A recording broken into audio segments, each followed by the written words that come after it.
right, yeah! Now this is gonna be YouTube gold! Chris is gonna have so many new subscribers. Okay. What's going on here? Huh? Oh, well, you've been running low on YouTube subscribers, so I did some research and I found that most people, if not all, love puppies, cute puppies or kittens. So, to increase your subscribers, I present to you Aficionados Puppy. Okay, I guess that makes some sense, but couldn't I just, review 101 Dalmatians instead? I mean, I review Blu-rays, it's got puppies, kind of the best of both worlds. Yeah, I guess. She's kind of a diva anyway. With his beaver cap and his checkered tie, let's see what he has to say. What's he got for us this time? They're probably Blu-rays. Aficionados Chris. It's a guilty pleasure. Aficionados Chris. In the common measure. Aficionados Shine the lights, shoot the camera, smile for the world in panoramas. He likes to impersonate Walker.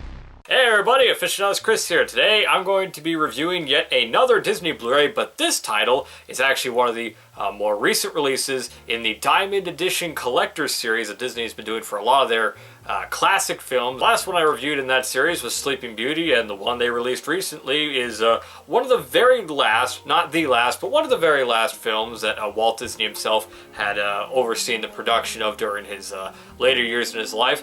And well, I could say one thing, it's quite a lot of people's favorite Disney movies. Many of them, it's one of their first Disney movies that they've seen because, well, who doesn't love dogs, especially puppies? And if that's not a big enough hint, today we're going to be talking about the Diamond Edition re-release of Disney's 101 Dalmatians. I say this is one of the very first Disney animated films that most people see or most people love because as a kid, I distinctly remember that I don't recall a single household that didn't own this film or a house that wasn't already watching the film in the area where the kids would be, either it be their bedroom or a playroom or whatnot. 101 Dalmatians just always happened to be on. And it's not surprising considering at the time of this film's release, it was one of the highest grossing films of that year. And this was a big deal considering, unfortunately, Sleeping Beauty was not a very big financial success for the Walt Disney Company. They were actually considering shutting down the whole animation division at Disney. So hey, good thing 101 Dalmatians proved to be such a success. And you know what? I think that's owed to a lot of things with this film considering, people love dogs, people love puppies, they're cute, they're fun, and a lot of people would probably disagree, but I like this movie for very different reasons. That I think it's one of the most believable Disney movies because, most Disney movies are, of course, shrouded in fantasy. And, of course, this has some fantasy elements to it as well because, as we all know, animals can't really talk.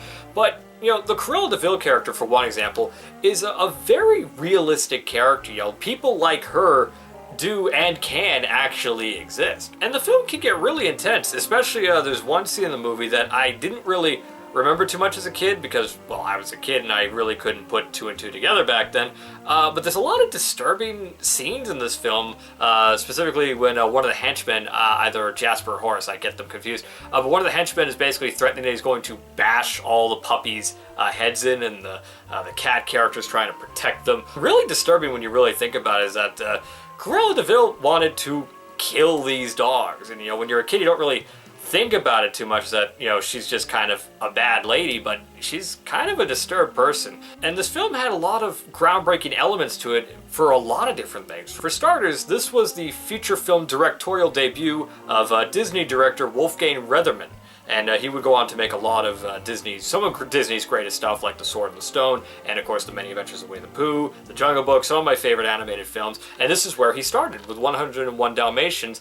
And this was also the first feature-length animated film to use a Xerox process to help assist in the animation. In fact, to assist me in that particular part, I'm going to do what I did back in my Sleeping Beauty review and pull out from one of the great critics, who's one of my biggest idol, who, well, has always informed me of a lot of these Disney films, their production, all sorts. The Disney Films by Leonard Maltin, and I'm going to take an excerpt from his little analysis of 101 Dalmatians for this particular point. 101 Dalmatians was made possible, or perhaps more feasible, because of a then revolutionary development called xerography. Put simply, the Xerox system made it possible for Disney animators to copy initial drawings made times over, eliminating the necessity to draw 101 separate dogs for those mass scenes. Of course, commented the cartoon director Chuck Jones, who many will know for his work on Looney Tunes, only the Disney studio would think of doing 101 spotted dogs. We have trouble doing one spotted dog. Even so, the animation staff of approximately 300 worked on the film for 3 years, bringing the cost of the feature film to $4 million.